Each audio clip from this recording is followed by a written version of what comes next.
of the United States of America and to the republic which stands, one nation, under God, indivisible, with liberty and justice for all.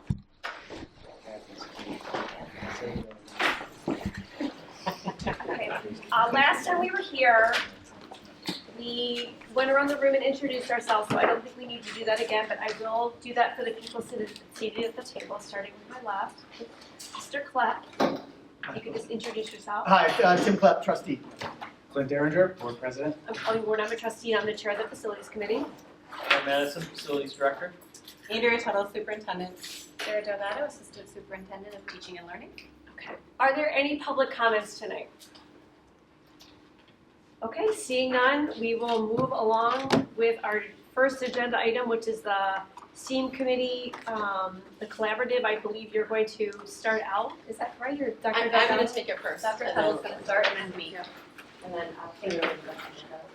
Good evening. First of all, thanks for being here this evening. 81 degrees, nicest day of the summer, maybe from yesterday, I don't know, but so appreciate you being here. Obviously, some others took the opportunity to enjoy the day. But we try to start our meetings on time and end on time, so hopefully we'll have some time out. I apologize for not being here at the last meeting. When we changed the date from the original one, because there was a conflict of parcels, I already had a prearranged schedule, so I apologize for not being here. Since that meeting, I'm just going to talk very briefly. We had some feedback subsequent to the actual meeting that people felt a little bit as if we'd already made the decisions regarding this space. So I just want to take a moment and clarify that when we had the bond advisory committee prior to passing the bond, we talked and Juan was part of that, Trustee Klepp, Trustee Worden, we're all part of that. We talked extensively about what was formerly the Parcells pool area. And a lot of people pushed for, desired for, whatever word you want to input there, that we reopen that pool. But we realized that it fiscally wasn't responsible. It was in ill repair. And so the second question was, well, if we don't open it as a pool, what do we want to do with it? So without going into a lot of details, we had a lot of conversations about it. And we were able to get the majority of that bond advisory committee to say, hey, if it can't be a pool, we want it to be some type of STEAM area. So there were questions that came in, and the slides are up there. I'm not going to read those for you. You can read the slides as I'm chatting.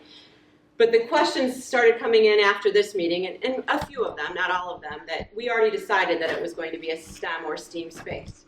We didn't decide that. The community decided that with the bond. And perhaps we should have started last meeting by telling you that, so I apologize for that. But what is your purpose then? If we already decided it was going to be a STEAM area, well, that can look like a variety of different things. So your objective, if you want to go to the objective slide, or mission if you choose to accept it, however you want to present it, is that we started last meeting, you started, with giving some input. You did have some renderings of STEAM-like areas. None of that has been decided. That is the input that we're garnering from you. Somebody asked me, well, who ultimately is going to make the decision? Well, there's going to be a lot of different input from a lot of different sources, and finally the decision needs to be made. So I assume that that decision will be made with me as a superintendent, Dr. Bishop, and the board. What ultimately, after hearing all the input, someone's got to make the final decision, and that will be that job. So your goal, if you accept it, is to gather inclusive, represent input from various different groups, which is what we're doing. You're going to see the input that you gave last meeting is going to be reflected in the presentation that you're going to see in a few minutes from the collaborative. You're going to evaluate potential programmatic uses. So you're going to see 3 different designs that collaborative presented or put together for you, and you're going to discuss those.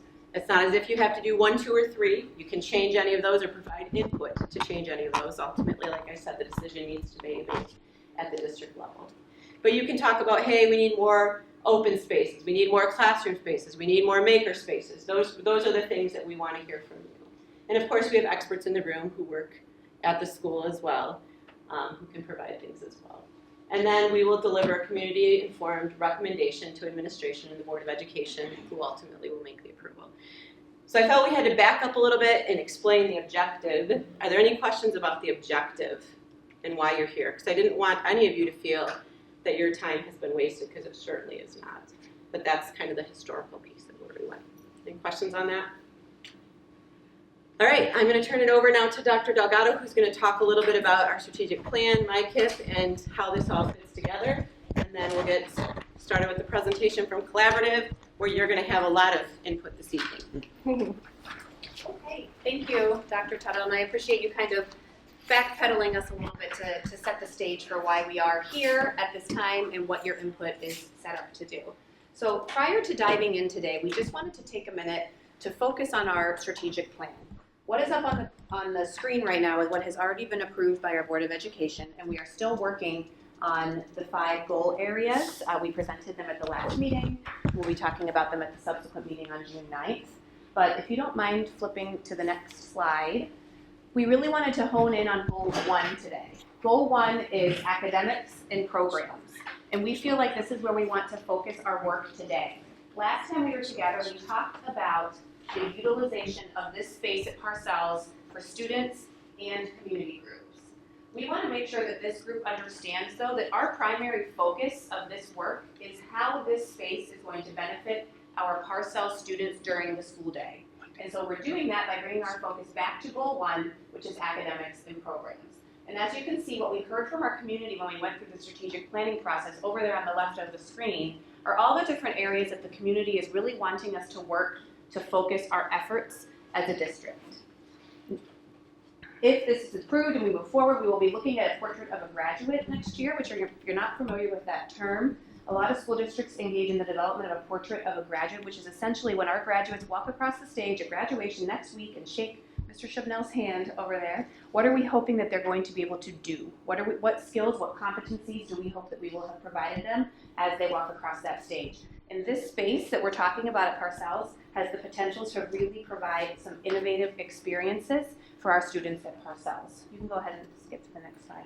So again, I really wanted to just point your eyes here for a moment, and that Goal 1 under the strategic plan, I talked about the portrait of a graduate, but also if you look down at our metrics, you can see there we have outlined not only the adoption of a portrait of a graduate, but also arts, activities, athletics. We heard loud and clear from this group last time that arts is an area that you really would like to focus on for this space at Parcells, and we'll talk more about that in a minute.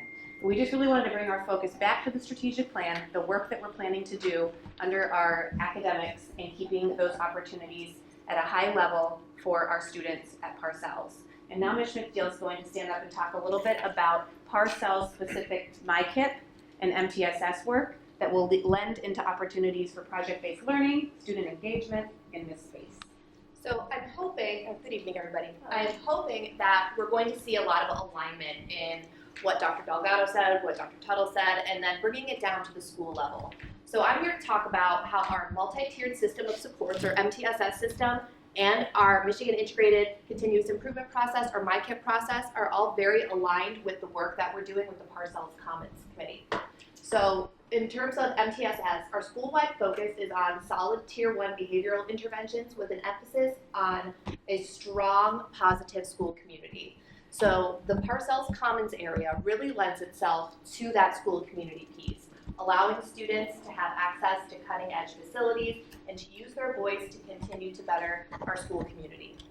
Along the same lines, when we're looking at our MyKIP goals, our school-wide focus is on Tier 1 instructional strategies with an emphasis on explicit instruction. And when we dig a little bit deeper into that, we're looking at intentional planning for active participation and student collaboration. So this space really allows our students to have an opportunity to collaborate with one another and to think about things in a more innovative and active teamwork type way. Thank you.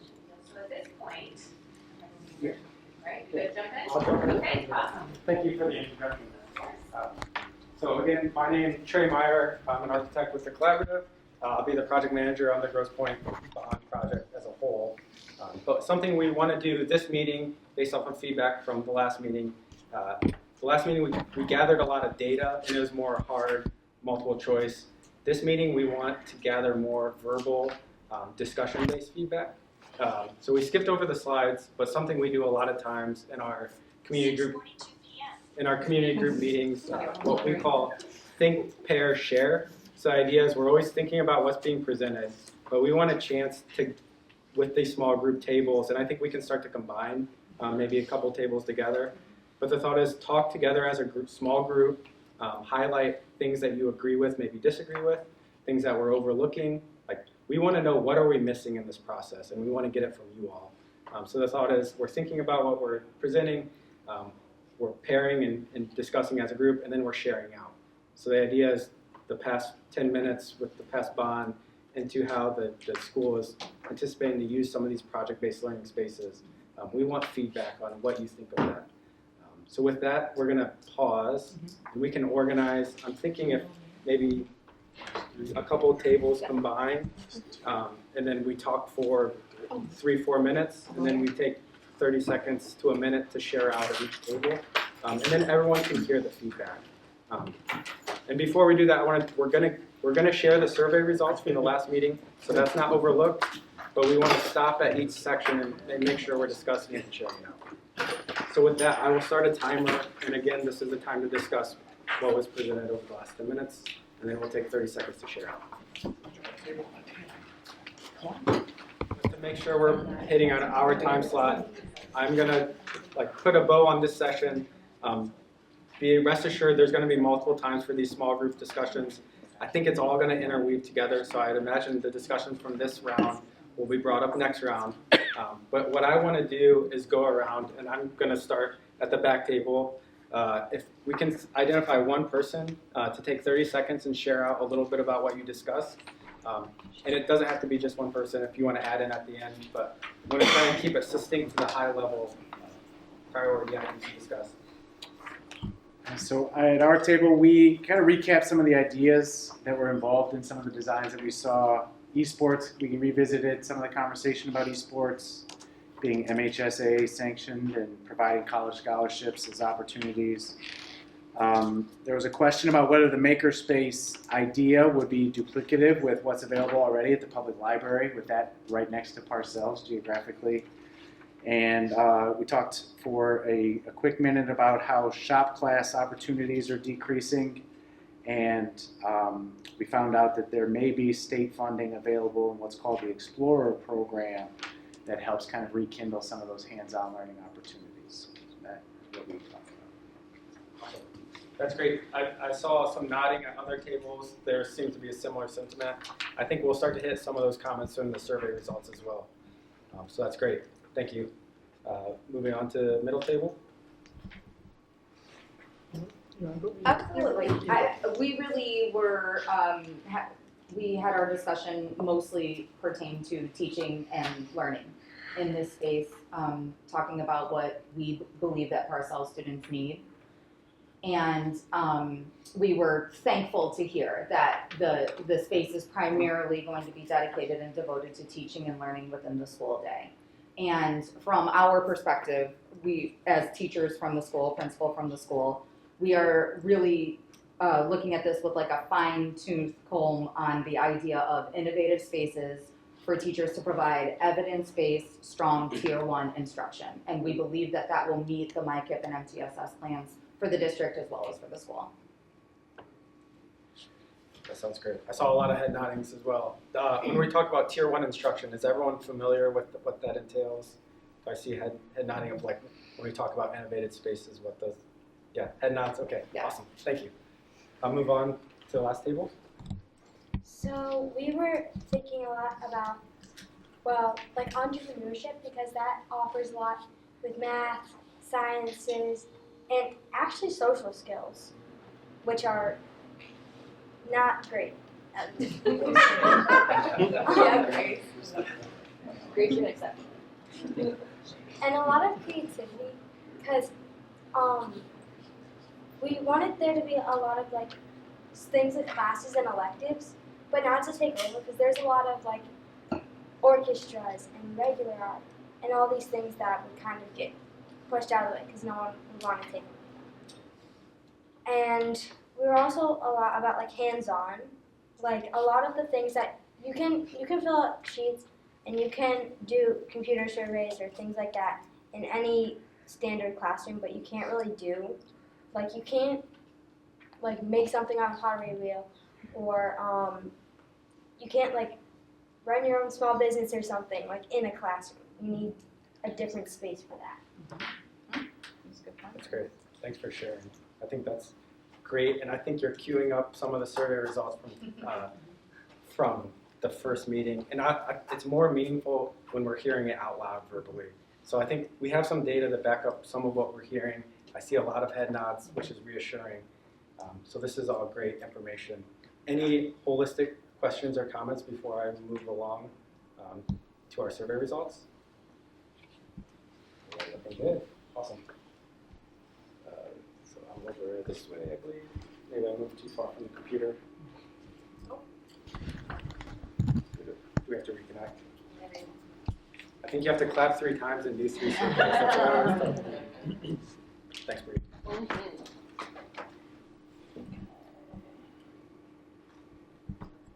Try now. Okay. So just a little recap on the agenda. So we've hit introductions, a little bit about the bond history, and then also the strategic plan.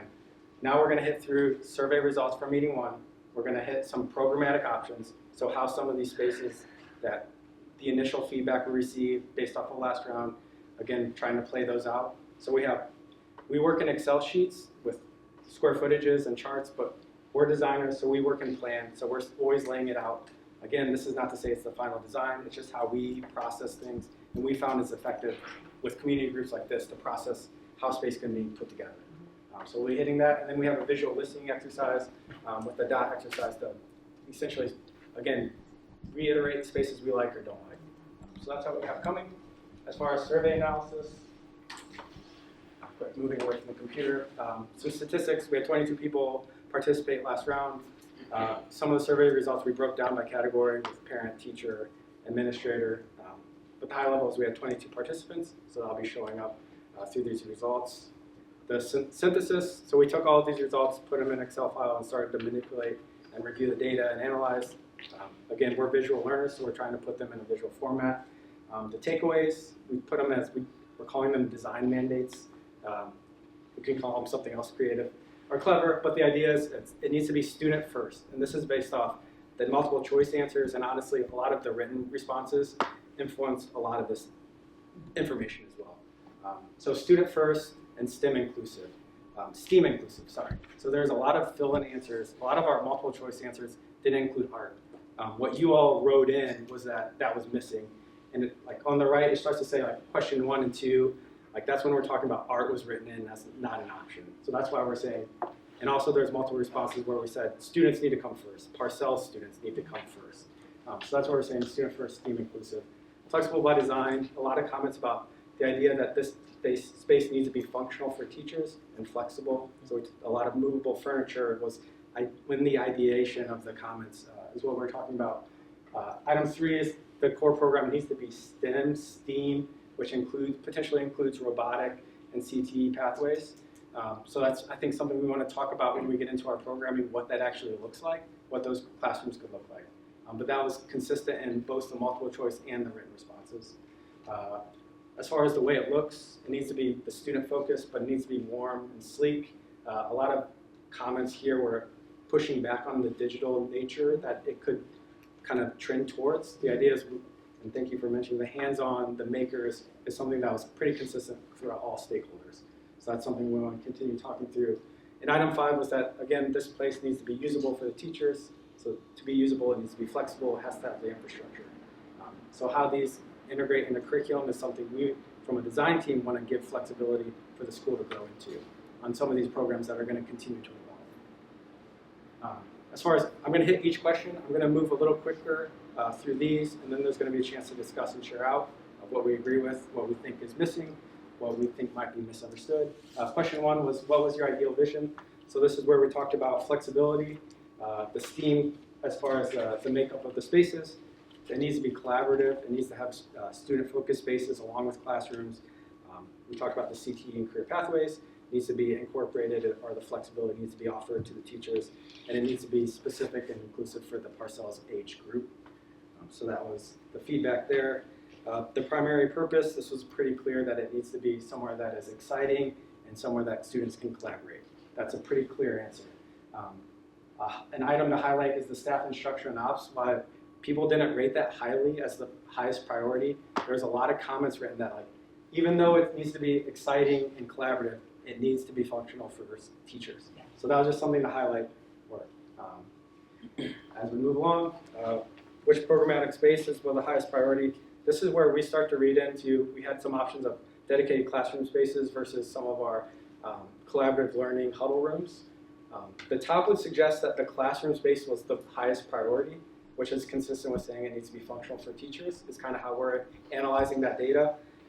But the part that hit on some of the comments, this is where a lot of information gets filtered into the comments, was the idea that when we're talking about these spaces, we talked a lot about esports and what that could or could not mean. There's a lot of contention there of what that could look like during the school day versus after hours. So I think that's something we would want to continue to talk through today and maybe nail in what the ideal focus would be from this group.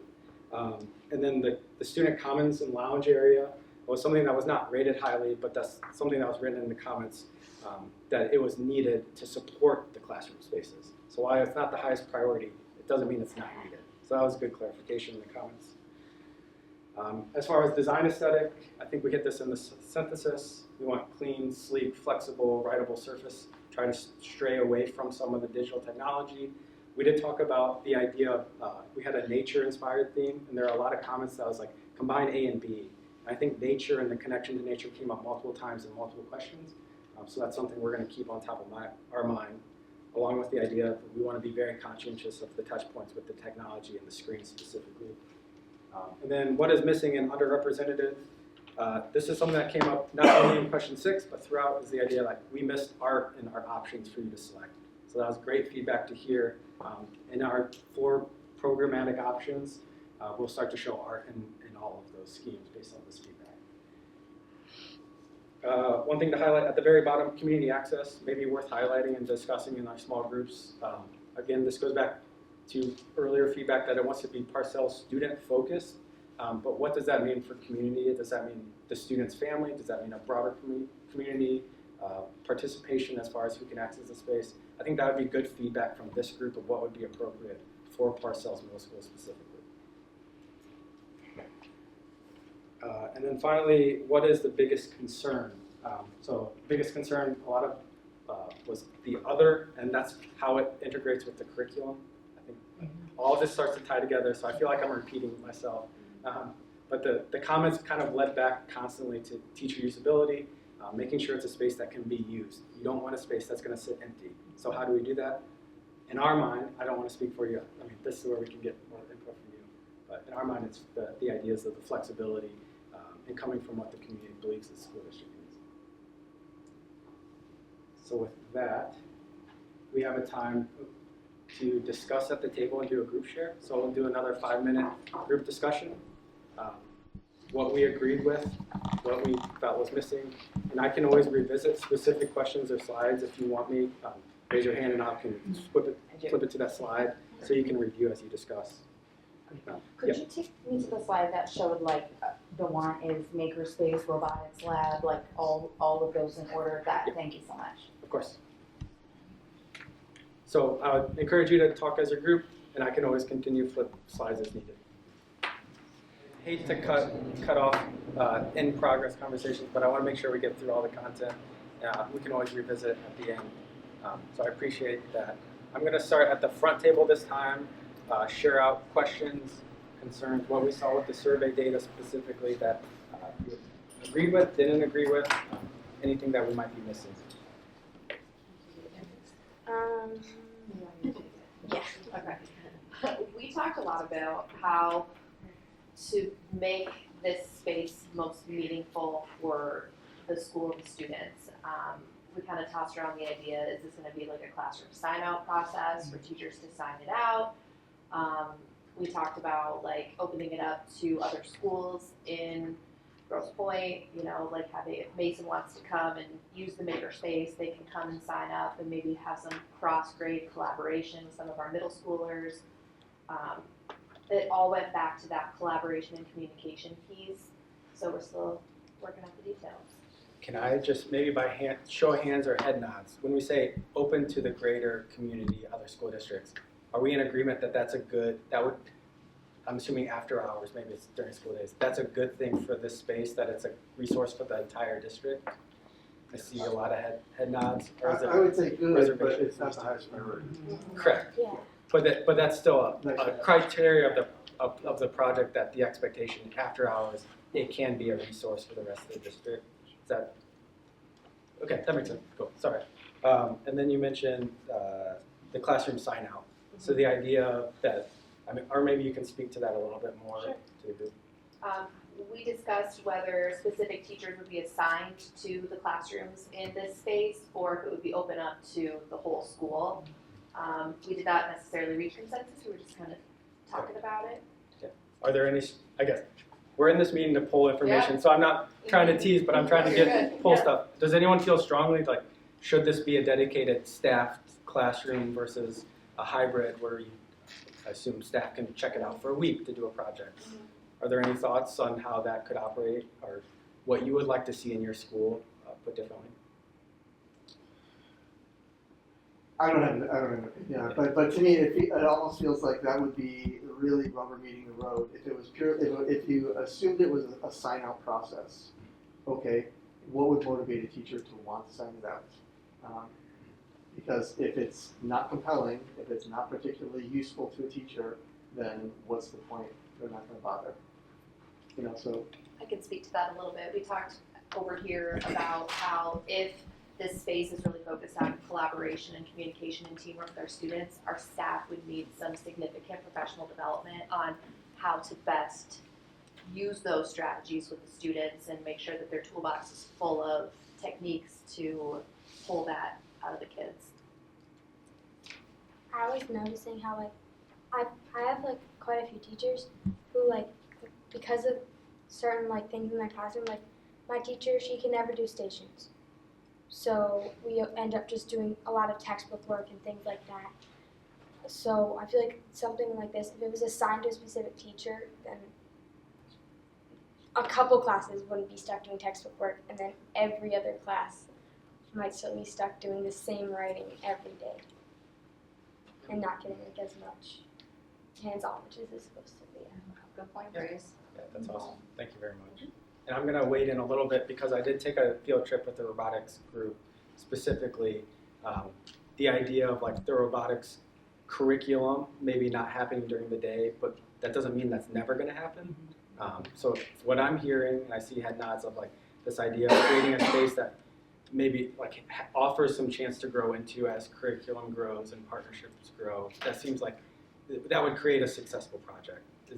See a lot of head nods there. A little bit. I want to just push back in one way. As a teacher, if I were signing out the room to bring my class down for several class periods and the robotics equipment were in the room, I would be anxious about that. I would be anxious about making sure all hands are off it. And I mean, that's just a logistic thing that it would be a turnoff to me to know that I'm going to have to manage places that my students can't venture into, can't touch, that kind of thing. That's a really good point, just regarding storage too. So maybe Sure. some storage cabinets. Sure. I don't know if we talked about that today, but. Yeah. You're queuing up some of what we were thinking in the program, which is reassuring to hear that we're aligned in what we think would be needed. So we'll have a little bit more. That's great. Bree takes over. Awesome. So I'll move over to the middle table for a share out. I know we're kind of blending together. Yeah. This is good. We are definitely blending together. We were talking a lot about the choices that this group selected from last time, the messy maker space, the robotics lab, the STEM STEAM classroom career tech. I struggle with what I'm teaching on how I would use any of those spaces, and I'm honestly thinking of my colleagues, and I would be surprised for a lot of them to use a space like that. But what I think of as like a STEM STEAM classroom might not be what you guys are thinking. Like STEM STEAM, if that had dry erase tables, dry erase walls, immersive screens, like I can get on board with that 100%. But the messy maker space, like the Lego wall kind of vibe, I can't really see us utilizing with the intent of tier one, quality tier one evidence-based instruction. Like that part, I just am having trouble visualizing that for sure. This is good feedback, and I think this cues up when we start to show some options of what we envision the STEM class. When we say STEM classroom, that can be pretty broad. Great. So you're queuing us up perfectly for conversation. I was hoping you would say that. Thank you. Awesome. And then I'll move to the back table. I think broadly, we discussed how different options that have been discussed have different levels of flexibility. And that even within the robotics conversation, there are kind of 4 levels of robotics teams, starting at like a kindergarten or early L level, and then Lego makers. There's middle school is like FRC, and then high school level that we saw at the board meeting the last time is the high school level. So the messy maker space came up as well. Like that space is pretty dedicated to that space. There's not a ton of flexibility that we could envision. Maybe we are wrong, but we couldn't figure out what is it other than a messy maker space. Yeah. Even the term messy kind of implies that that's what that space is. So we were kind of pushing and pulling on the adaptability of the different ideas, because in a broad sense, we hear a lot of flexible and adaptable as a goal, but the options are less flexible and adaptable. Like we want all of them, and that's what makes the whole space flexible and adaptable, but the individual spaces don't sound very flexible and adaptable. Okay, yeah, that's great feedback. And I think to build off of that a little bit, something that came up with robotics specifically, we know you have a facility here in North. I don't think it was ever the intent to move the entire facility into parcels. It's more of how can a middle school environment support what's already happening. So I think that might have been not spoken clearly or fully understood last meeting, but that was extremely helpful. I appreciate you taking the extra time to walk me through that. So that's great. And yeah, go ahead. So I just want to follow up a couple of comments there. First of all, at the middle school and high school level, the games are different every year. So you carefully set up your fields to practice. Once they're set up for the season. So your reluctance to go in and not disturb anything is going to be very difficult to work around. Yeah. That decreases flexibility. And the other thing is, there is no robotics curriculum at Grosse Pointe. This is all done by volunteers, and it's clubs, after-school clubs.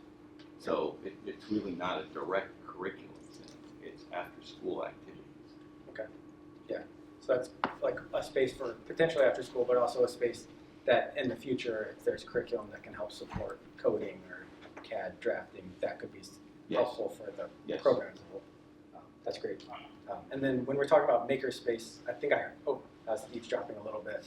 When I think of makerspace, when we think of makerspace, we think of like a 3D printer, maybe a laser cutter, so maybe some exhaust. That's the kind of thing we're thinking through.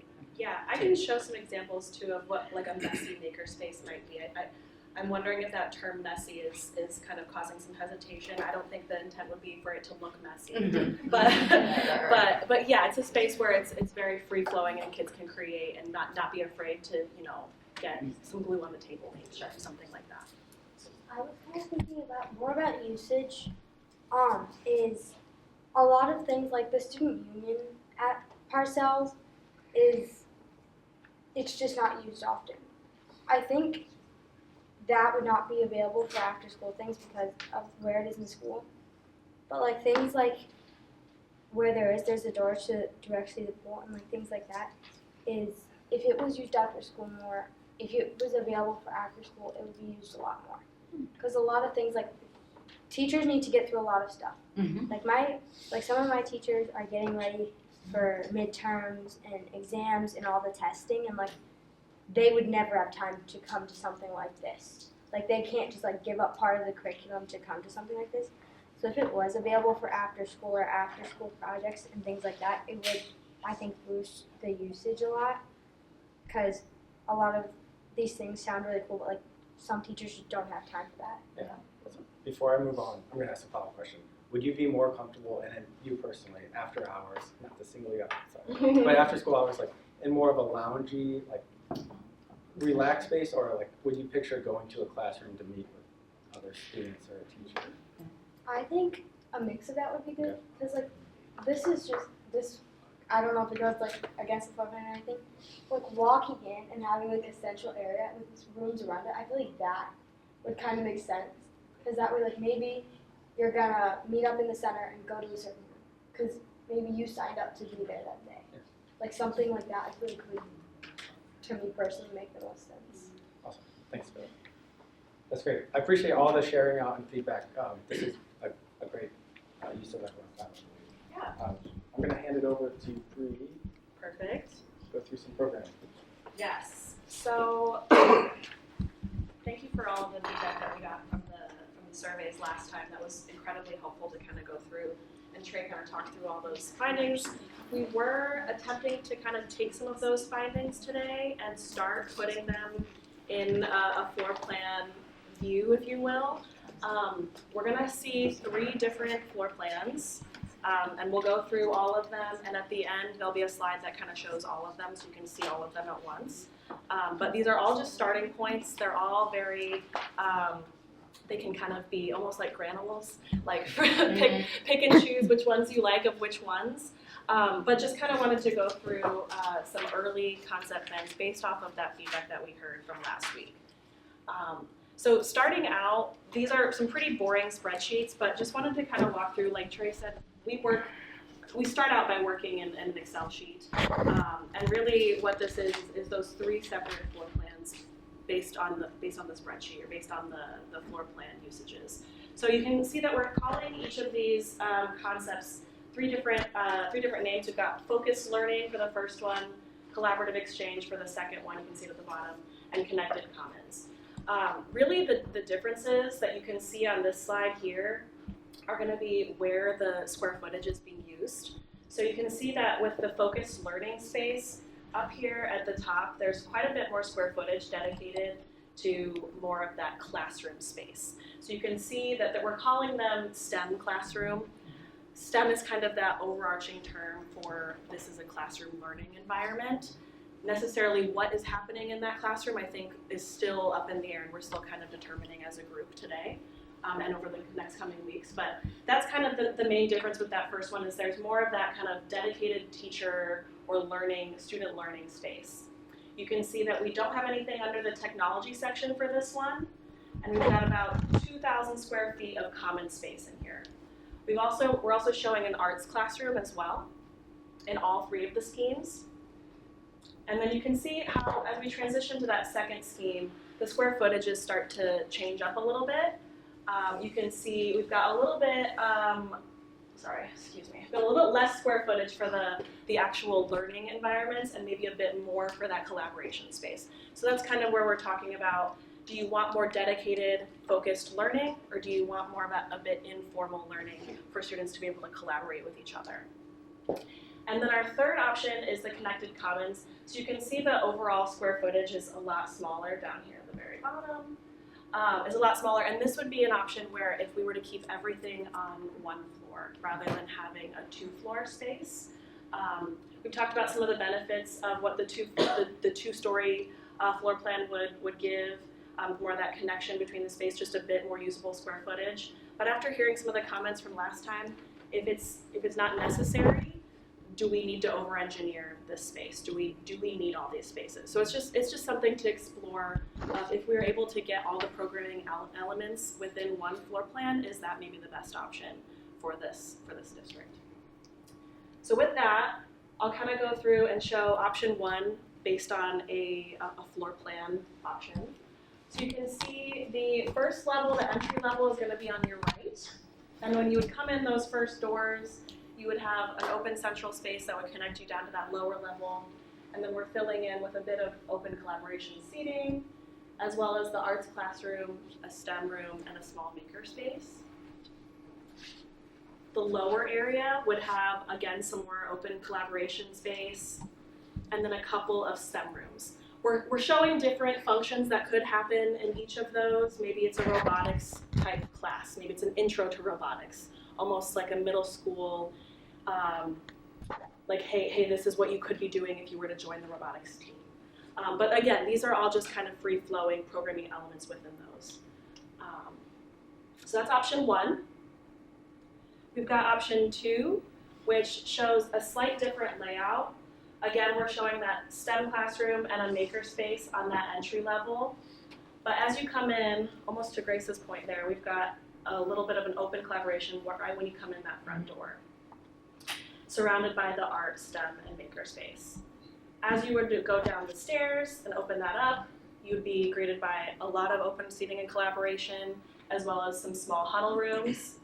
And then maybe this is an opportunity for a computer lab and another STEM space down there that could be maybe be dedicated to some of that open student collaboration. Maybe it's something where the teacher would like to say, hey, let's all break out into groups and we'll use this big open collaboration area. Or, hey, you're a small group, why don't you go use that small huddle space for the next week or whatever. Maybe it's just the day.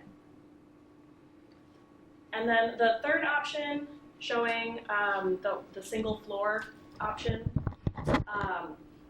As you can see, it is very much like Grace's idea, where we would come into a seating collaboration space right in the middle, and then the functions would kind of happen all around the perimeter of the space. So we've got an art classroom, STEM, and maker, as well as a computer lab. So I think what we're really, one thing to note on this one here, thank you.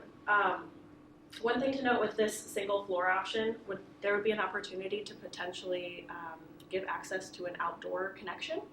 So with that, we would be able to potentially have some outdoor learning space as a part of that option as well. So with that, I'm going to show all three options all at once. And really, I think what we'd like for you guys to kind of discuss is things like, again, like Trey is saying, things that we're missing, things that we are not including, things that are going to be problem points that you guys would see. So if you guys want to maybe just take the next couple, go ahead. On the bottom two diagrams, Yeah. where the stairs are, and there's the white surrounding area where there's nothing, like on the bottom left one, and then Yes. the center. Yes. What is that space exactly? Yeah. It seems to be related to the staircase, and it seems to take up quite a bit of space. Yes. So with this option, this white space here, and this white space that you see here, this would be that kind of open zone that goes down into the lower level. So as you would come into the space, this would all be, you'd walk in and you'd walk around the corner and you'd go down the stairs. This would be open to be viewing down into the lower level. And then same thing with the other one. As you come in to this door right here, you would either go to one of these rooms or you would go down the stairs and be able to go to the seating collaboration down there. What it does is it kind of creates a bit of a connection between those two stories. There'd be a railing along that. You'd be able to look down and be able to see some learning happening in each of these areas. Does that explain that? Yes, thank you. Okay, perfect. I'm going to give some time for everybody to kind of discuss as groups, and then we'll reconvene and do some report outs like we have been. So give each other maybe 5 minutes to take a look at the slides. Report outs based off of what we talked about with these floor plan options. So, yeah, I know there was a lot of talk in this middle table, and you guys are the last ones to go first. So why don't you guys start by kind of just discussing maybe what you guys talked about? Well, it was mostly from a teacher's perspective again, but there was one of the things that I just mentioned was like the idea of the huddle classrooms. At first I was looking at them and thinking, again, that's another space to manage that I'm not necessarily in, but I've got students in. But then I'm reminded, like, my ELA classes are stacked. I have honor students in that class as well, so I could see a way for some project-based learning to happen in the huddle rooms, and that allows me to work with smaller groups in the STEM space. So I see a benefit to that for sure. What else did we say? I think we were just exploring options for each one of the diagrams here as far as what we could do, moving up the spaces, possibly combining them. If it's an art classroom, what exactly is in that art room? If we're installing sinks or other equipment, it would make sense to move the art class into that room so that would be a specified space throughout the day. And now what would we do with the other spaces? And what would the flexibility look like within those classrooms as well for ELA teacher or math teacher to come into it, utilize it throughout the school day? Okay, awesome. And this is not the sort of question, but this is like one of those rooms is designated in the middle and the one to the right are designated as computer lab. Yes. And like, I didn't understand what that would be. Yeah. Or why that would be. Yeah, that's a great question. I think there was a lot of talk last time about the esports classroom and whether or not that should be something that's included. I think the way we maybe see it is is there an opportunity or is there a need for a dedicated computer lab for this Parcells Middle School? Is it something where there's a Photoshop class or a coding class that everybody would need to have a separate computer? If not, it sounds like maybe I'm seeing some heads shaking no. If not, then that's not something we necessarily need to include.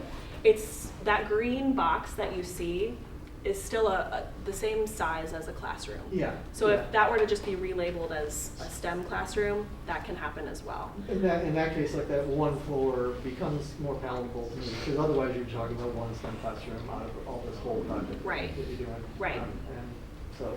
Okay. Perfect. One more pinch of Yes. feedback, I'm so sorry. But while we don't want obviously a dedicated computer lab, like tech is in our life right now, in our teaching, and we are all using it as appropriately as we can. Ways for kids to charge, things like it needs a little dabble of tech, if you will. Like flexible tech, we would call that. Write down dabble. Flexible tech. Yeah, flex tech. Charge Chromebooks on cards, we can grab and go as we need to, kind of thing. Okay. Cool. Why don't we jump to this table and you guys kind of report out what we talked about. We kind of explored the idea of having it a bit separated, maybe like more like formal learning maybe on the second floor and informal on the first floor. So like maybe like community members aren't going for a STEM classroom. They want collaborative spaces and huddle spaces. So more open to the community, because it's not like you want a bunch of strangers walking through the school. So like kind of like having that like way to make it available for specifically Parcell students and like community members, I think would be cool. We had a consensus that we wanted 2 floors. 2 floors. We didn't think we needed the outdoor learning spaces because there were other opportunities for that elsewhere in the building. Good to know. So just, I don't know how others feel about that. Any other I see a lot of head consensus nodding. on 2 floors versus Agreement 1 with 2 floor? floors? We can, You that's like the 2 a floors? decision we can make, that's good. Good. Yeah. Look, it's the cutting edge look. Sorry, I didn't mean to cut you off. No, that's exactly. Awesome. Okay. Thank you guys. I think that's really great feedback, really great to hear. And then this table. Do you want to report out? Did you have a question? Yeah, I had a first? question. Yeah. So you said earlier that if they had 1 floor, they'd have access to the outside. Correct. If they had 2 floors, would they still have access to the outside? It's a good question. Right now we're thinking probably not. The way that the grading works on the outside of the building, we would have to, on that one where we have the outdoor connection, we'd have to lower the floor a little bit. If we were to have 2 floors, we're not going to end up being at the same grade as the outside. I was actually trying to see how that lined up. Yeah. So I think that's what we're thinking through, is if we were to be able to just do 1 floor, we'd be able to walk out right onto the ground. 2 floors, we're going to be too high. Well, if there's ever an option for 2 floors with an option to go outside, that'd be great. When we talk about connection to the outside, that was an example of direct connection. You can walk out. I think we're going to consistently evaluate and share to this group when we get into 3D. Like, there's still opportunities for visual connection that can happen. We could look at direct, but it's just a little more complicated. Thank you. Yeah. I just have a question. In between the rooms, is it possible to have like doors that would open to make a larger space, or is it all chopped up? Definitely.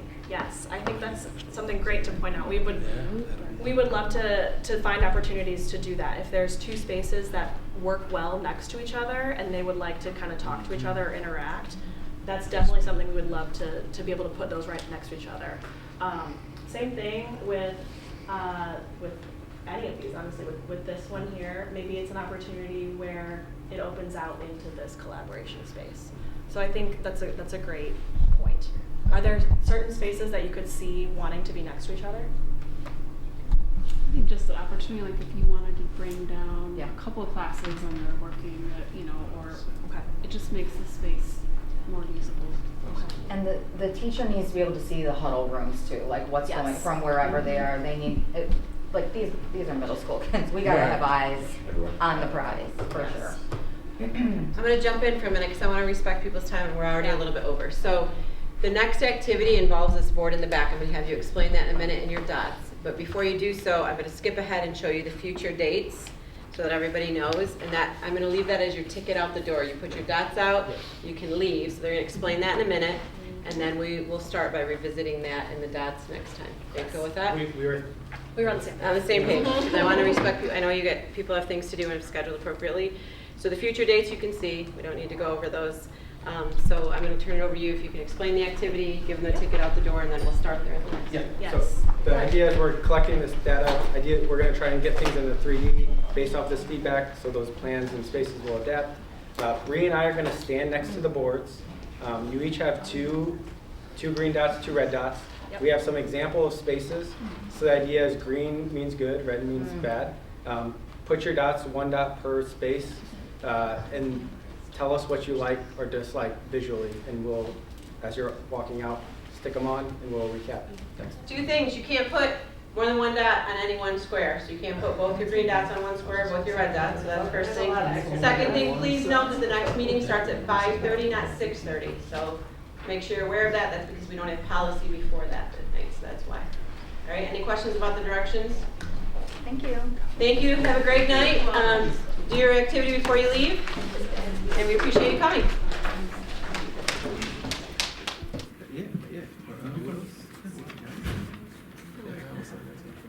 Oh, looks like there's a lot of consensus.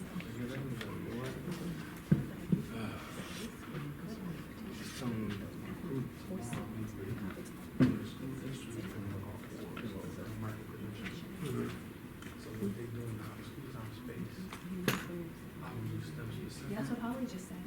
It's good. Setting up the system. It's excited.